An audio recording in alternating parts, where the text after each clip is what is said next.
Did you know that Tennessee once had a desert so alien that people thought it was a portal to another planet? It wasn't a natural desert.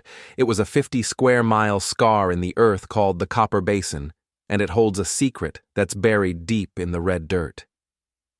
Back in the 1800s, copper mining was king. To process the ore, they burned every tree in sight. The sulfur smoke was so thick it blocked out the sun, and the rain turned into acid. It wiped out the forest so completely that for over 100 years, the land looked like the surface of Mars. But here's what the history books usually skip. Who was doing the most dangerous work in that toxic desert?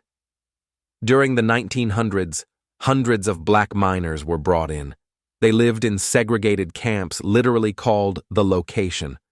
While the town of Copper Hill looked like a normal mountain village, the location was built right on the edge of the red wasteland. The miners worked in tunnels thousands of feet underground, where the temperature was over 100 degrees and the air was filled with sulfur. There are stories of ghost miners seen wandering the red ridges at night. Locals used to say that if you stood in the middle of that red desert during a storm, you could hear the rhythm of the picks hitting the rock from deep underground.